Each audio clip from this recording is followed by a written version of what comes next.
Sumugod o mamatay. Iyan ang utos ng mga komandante ng Rusya sa kanilang sundalo para magpakitang gilas sa Kremlin.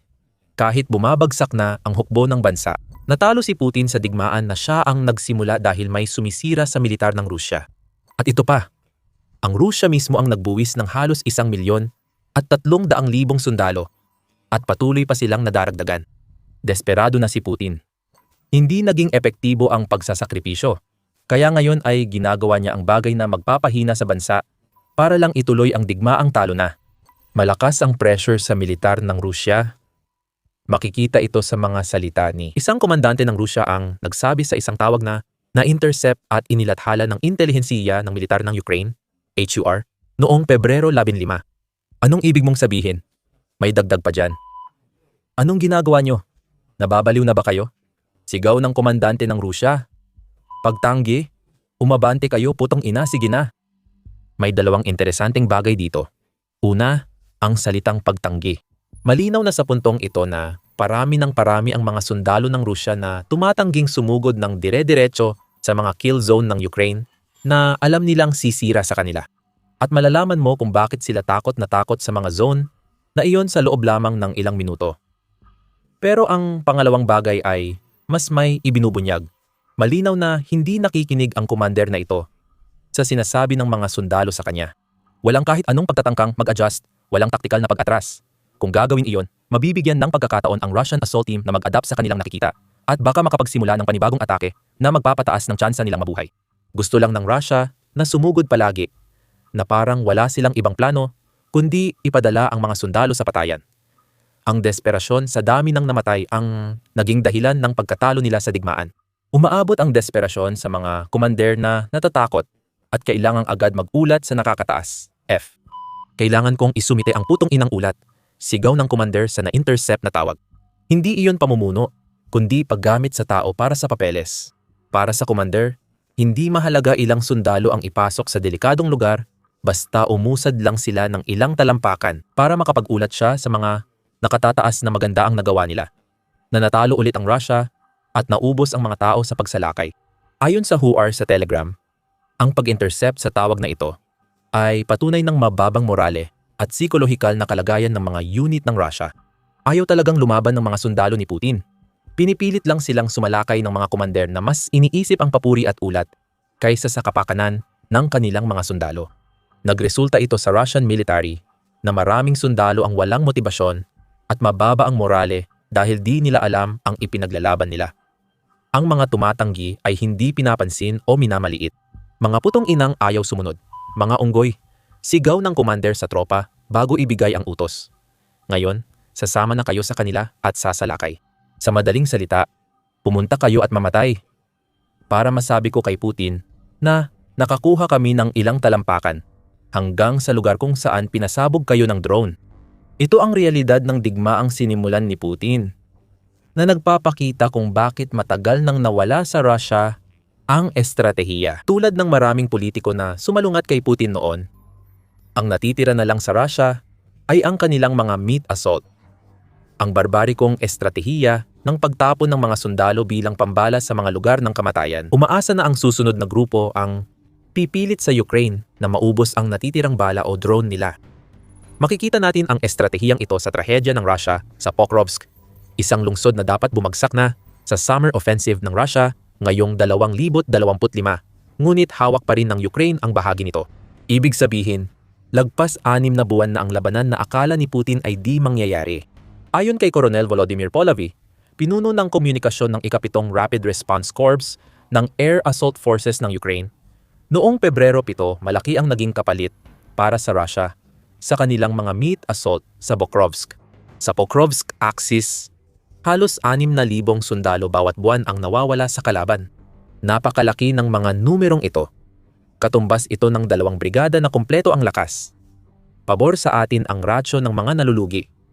Ang rasyo ng mga nalulugi ay humigit kumulang 1 sa 6 dagdag pa ni Polavy. Ang mahalaga, natatalo rin ang mga Ruso sa bilis ng operasyon. Sa bawat namamatay, may 1.3 sugatan. Ibig sabihin, sa bawat 100 na namatay, 130 ang sugatan. Masama ang rasyo na ito. Kakilakilabot ang tamang salita sa ginagawa ni Putin sa sarili niyang militar.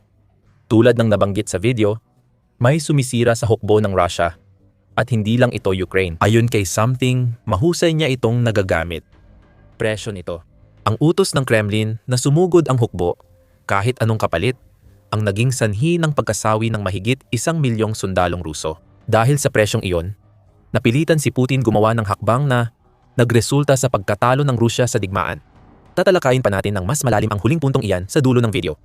Sa usapin ng presyon, kitang-kita natin ito sa buong tawag na na-intercept ng HUR. Marahil noon, ang commander na gumagamit ng pananakot para itulak ang kanyang mga sundalo ay maaaring nagmalasakit pa sa ilan sa kanyang mga tauhan. Matagal nang nawala ang dating malasakit at napalitan ito ng kalupitan ng hukbong Ruso sa buong linya ng labanan. Nagbunga ang presyon pero hindi ayon sa inaasahan ng Rusya. Inisip ni Putin na ang tuloy-tuloy na presyon sa depensa ng Ukraine ay magpapahina sa kalaban. Sa halip, nawasak ang militar ng Rusya. Makikita ito sa mga pagtanggi at ebidensyang lumalabas na kasing bilis ng Rusya pumatay ng sarili nilang mga tao. Sinadya man o dahil sa kapabayaan. Noong Disyembre 31, iniulat ng New York Times na walang tigil ang pangangailangan ng hukbong sandatahan ng Rusya para sa mga tauhan. Ayon sa ulat, ang makina ni Putin ay pinapatakbo ng kalupitan at pamimilit. Dahil dito, pinapabalik na ng Rusya pati ang mga malubhang may sakit at sugatan sa front lines bilang karne sa giyera laban sa Ukraine. Nabubuhay sa takot ang mga naiwan sa bahay para sa kanilang pamilya sa Ukraine. Kaya kumalat ang mga reklamo sa Rusya. Isa sa mga petisyong yon, nilagdaan ng mahigit 1,000 at 500 sa Rusya ay nag-akusa sa militar ng maling gawain na itinago sa publiko. Mas malala pa ang maling gawain ito kaysa sa mga komander na sumisigaw sa mga sundalo na sumugod kahit alam ng komander na tinutulak nila ang mga sundalo sa kanilang kamatayan. Ayon sa Moscow Times noong Oktubre, hindi bababa sa 100 opisyal ng Rusya ang pumatay sa mga nasasakupan nila sa Ukraine. Sa ilang mga kaso, hinihingi pa ng mga opisyal ang mga bank card at PIN number ng kanilang mga sundalo. Kunwari para ipadala sa kanilang mga pamilya sa kanilang bayan. Pero alam naman natin kung ano talaga ang gusto ng mga opisyal. Puno ng pera ang mga bangko ng mga sundalo dahil sa malalaking bayad na natatanggap nila kapag sumali sila sa digmaan ni Putin. Bank card at PN lang ang kailangan para mailipat ang pera sa bulsa ng tiwaling opisyal na walang pakialam sa sundalo o taong iniwan nila. Hindi tama ang ginawa ng militar. Ang pressure ni Putin at ng kanyang tauhan sa militar ng Russia ang nagdulot ng trahedyang ito. Kaya bumabalik tayo sa commander at sa kanyang utos. Sumugod, pumasok sa kill zone, at mamatay para sa bansa. Para maintindihan ang matinding kaguluhan na dulot nito sa hanay ng mga Ruso, kailangan nating ipaliwanag kung ano talaga ang laman ng isang kill zone. Nagbigay ang United 24 Media ng buod sa isang interactive na piraso tungkol sa panganib na kinakaharap ng mga sundalo dahil sa pressure ni Putin sa kanyang hukbo. Una, nariyan ang lupain. Ginagawang patibong ng kamatayan ang lupa ng mga patong-patong na depensa para sa sundalong Ruso na inuutusang sumugod ng walang sasakyan. Iyan ang butangka, salitang Ukrainian para sa malawak na tinik na kawad na laging sumasabit sa damit at paa. Kaya nababalam ang mga sundalong Ruso. Kailangang lampasan ang makakapal na tinik na kawad habang may mga unit ng Ukrainian na nagkukubli sa lagusan at nag-aabang ng ambush o gumagamit ng drone. Pag-uusapan natin ang drones mamaya. Kung sakaling may tangke o armored vehicle ang mga tropang Ruso, kailangan pa rin nilang malampasan ang mga mina, hukay at mga tinatawag na dragon's teeth na tulad ng tinik na kawad para sa mga infantry ay dinisenyo para pabagalin sila at, sa kaso ng mga mina, pasabugin ang mga kadena ng kanilang sasakyan. At pagkatapos ay nariyan ang mga drone. Daan-daan ang bilang. Ang ilan ay nagsasagawa ng reconnaissance. Ginagabayan ang mga ambush ng mga Ukrainian patungo sa kanilang mga target. May mga FPV drone na may pampasabog na lumilipad papunta sa mga naipit na tangke at mga nag-iisang sundalo. Hindi maiiwasan ang pagkamatay.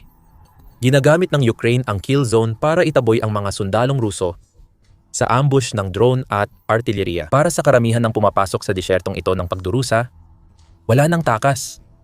Mamamatay sila at susundan pa ng iba. Ayon sa national interest noong Enero 25, maaaring mailigtas ng mga kill zone ang Ukraine. Pero malaking bahagi nito ay dahil sa pressure na ilang beses nating natalakay. Hindi magiging kasing epektibo ang mga kill zone kung si Putin mismo ay hindi nag-uutos ng malawakang pagpatay sa sarili niyang mga sundalo sa pamamagitan ng pagpapadala sa kanila roon. Hindi sinubukan ng Russia na magplano ng ibang taktika para makaiwas sa kill zone. Inutusan ang mga komandante ng Russia na kumuha ng teritoryo at paparusahan kung pumalya. Kaya nauuwi sa mga sitwasyong tulad ng naitala ng AUR noong Pebrero. Ang presyon mula sa taas ay nagdudulot ng kamatayan sa ibaba. Malaki ang sakripisyong ginawa ng militar ng Russia para sa digmaan ni Putin. Ayon sa Minfin, 1,254,450 sundalo ng Russia ang napatay, nasugatan, nabihag o nawala mula nang ilunsad ni Putin ang kanyang pananakop hanggang Pebrero 16.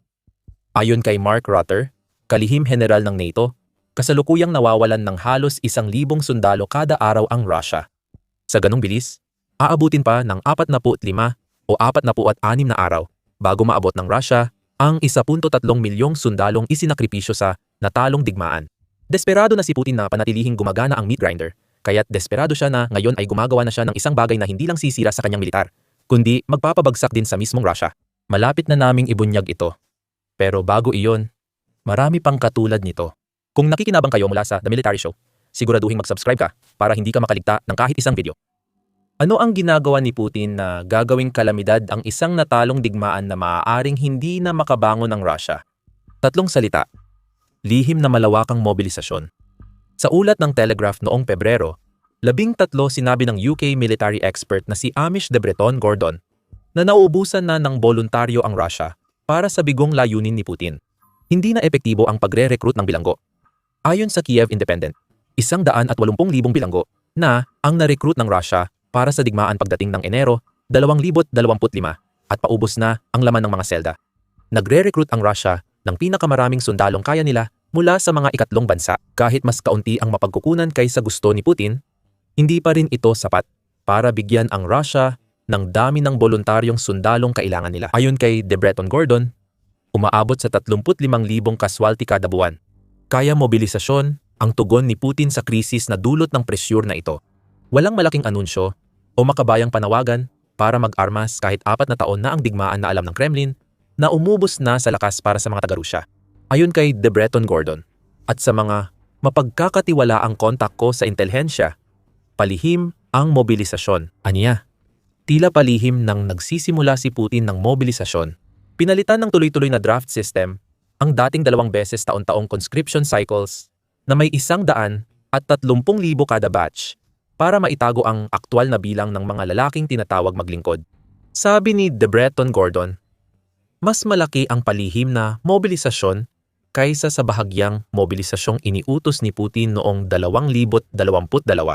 At karaniwan itong kinabibilangan ng sapilitang pagpapadala ng Russia sa mga reservistang dapat sana ay naka-assign sa mga tungkulin sa likuran at proteksyon ng infrastruktura, papunta mismo sa harapan ng labanan. Nakahanap si Putin ng pansamantalang solusyon para dagdagan ang sundalo ng militar na bumagsak dahil sa sariling presyon at matinding depensa ng Ukraine. Pero para makuha ang pansamantalang lakas, isinusugal ni Putin ang kinabukasan ng Russia sa isang digmaang hindi nila maipapanalo, habang nilalagay niya sa harap ng labanan ang mga sundalong hindi dapat nandoon. Mas malinaw ngayon kung bakit tumanggi sumugod ang mga sundalo ng commander sa video kanina. Parang si Dante sa Clerks sila, na hindi naman dapat narito. Pero matagal na itong ganito. Noong Oktubre, iniulat ng ISW na plano ng Kremlin na gamitin ang rolling mobilization para isabak ang mga reservists sa harap. Gaya ng paliwanag ni de Bretton-Gordon, napansin ng ISW na unti-unting nawawala ang bisa ng pay-to-play na paraan ng Russia na ginamit ng halos 4 na taon. Hindi na epektibo ang pera kay Putin, kaya napipilitan siyang pilitin ang mga reservists sumali sa digmaan. Panandalian lang ito at kakaunti lang ang reservists na magagamit niya. Pero ang malaking problema ng Russia ngayon ay ang bagong estratehiya ni Putin sa pagre-recruit, na ang layunin ay mapanatili ang presyon na siyang pumapatay sa Russia sa larangan ng digmaan, ay makitid ang pananaw at maaaring tuluyang magwasak sa Russia. Alam ito ni Putin. May dahilan kung bakit itinatago niya ang kanyang taktika ng mobilisasyon. Ayon sa Atlantic Council, ang unang yugto ng mobilisasyon ng Russia na bahagya lamang at naganap pa noong Setyembre 2022 ay hindi na talaga naging popular sa mga mamamayang Ruso. Marami ang nagtanong sa kanilang sarili ng malinaw na tanong kung bakit kailangang pilitin ang mga sundalo na pumunta sa harapan sa isang bansang dapat sana'y madaling talunin ng Russia. Kung ilalantad ni Putin sa publiko ang mobilisasyon na ginagawa niya ngayon, aaminin niya ang isang bagay na alam na ng marami sa labas ng Russia. Bumabagsak ang Russia dahil sa matinding presyong dulot ng luma at hindi sapat na estratehiya ni Putin sa militar. Kailangang gawin ito ni Putin dahil kailangan niya ng mas maraming pambala sa kanyon. Ang lihim na mobilisasyon na ito ang posibleng magdulot ng pagbagsak ng Russia, lalo na kung malalaman ito ng publiko at mag-aaklas ang mga tao. Ayon kay Kirilo Budanov, dating HUR chief at kasalukuyang pinuno ng opisina ng Pangulo ng Ukraine, noong Setyembre, tinanggap na ng Kremlin ang posibleng negatibong epekto ng mobilisasyon at malabong agad mag-aklas ang mga Ruso noong 2022. Nang magsimula ang mobilisasyon, agad nila itong pinigilan dahil sa negatibong reaksyon ng publiko. Pero ayon kay Budanov, hindi nito mapipigilan ang Russia. Hindi malamang ang rebelyon. Unti-unting sinisira ni Putin ang Russia sa loob sa pamamagitan ng mobilisasyon para lang ituloy ang isang digmaang talo na nila. Nabuksan na ang kahon ni Pandora ng mobilisasyon kahit palihim. Sabi ni Ihor Petrenko, para sa kaso, nasa panganib na ng apoy ang katatagan ng estado ng Russia. Ayon kay Petrenko, sinisira ng mobilisasyon ni Putin ang panlipunang kasunduan ng presidente ng Russia sa mga mamamayan. Ang inaasahang espesyal na operasyong militar ay magpapalit sa digmaan sa Ukraine bilang isang malalim na krisis, kung saan maraming pamilyang Ruso ang napipilitang makita ang kanilang mahal sa buhay na ipinapadala sa harapan na hindi nila dapat puntahan. Nangyayari na ito ngayon. Ngayon, hinaharap ng Kremlin ang imposibleng gawain na makuha ang tagumpay na ipinangako ni Putin nang hindi binabayaran ang kaukulang halaga. Pwedeng bumaba ang suporta sa digmaan sa Russia kung ilalantad ang mobilisasyon. Mas delikado ngayon para sa Russia ang epekto ng desperadong taktika ni Putin sa bansa at ekonomiya nito. May problema sa paggawa ang Russia at napakalaki nito. Sa katunayan, humigit kumulang 1,300,000 kaswalti ay katumbas na ng hindi bababa sa 2% ng buong lakas paggawa ng Russia, paliwanag ni Petrenko. Nagdulot ito ng pagkabigla sa maraming industriyang di direktang apektado ng pananakop ni Putin. Ang ekonomiyang pangdigmaan ni Putin ay nagpapakita ng kahinaan dahil ito'y halimaw na sumisipsip sa bawat malusog na lalaki sa Russia. Kung hindi man ang mga lalaking iyon ay nasa harapan, sila ay nagtatrabaho sa mga pabrika upang gumawa ng mga armas at kagamitan. Bawat ibang industriya sa Russia ay napahamak dahil sa matinding pagkaubos ng mga tao at ramdam na ito ng Russia ngayon. Ang birth rate sa Russia ay 1.5 kada babae, mas mababa kaysa 2.1 na kailangan para sa matatag na pagpapalit ng populasyon ayon sa Forbes. Sa madaling salita, habang patuloy na namamatay ang mas maraming sundalo sa Ukraine dahil sa presyo ni Putin, mabilis na nababawasan ang populasyon ng Russia sa nakakatakot na antas. Pagsamahin mo pa yan sa problema ng ekonomiya sa panahon ng digmaan na nabanggit natin kanina, at makakakuha ka ng kakulangan sa manggagawa na papatay sa ekonomiya ng Russia. Desperado si Putin sa usaping ito, tulad ng paghahanap niya ng dagdag na tao para sa digmaan. Sabi ng RBC Ukraine, kulang ang Russia ng 2.3 milyong manggagawa. Kahit ang mga tradisyonal na pinagkukunan ng manggagawa ng Russia, tulad ng Gitnang Asya, ay hindi kayang punan ang kakulangan na yan. Kaya napilitan ang Russia na umasa sa ibang mga bansa. Ngayon, nakikita natin ang biglang pagtaas ng pagre-recruit mula sa India. Umabot sa 72,000 mamamayan ng India ang nakakuha ng Russian Work Visa noong 2025 mula 5,000 lang noong 2021 ang taon bago sinimulan ni Putin ang digmaan. Dagdag pa ng The Economic Times, nagre-recruit din ng Russia mula sa Sri Lanka. Lahat ng ito ay walang saysay na pagtatangka para punan ang kakulangan sa manggagawa.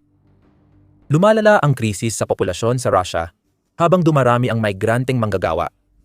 Ang mga trabahong dapat para sa mga Ruso ay napupunta sa mga migranteng manggagawa dahil namamatay ang mga Ruso sa Ukraine.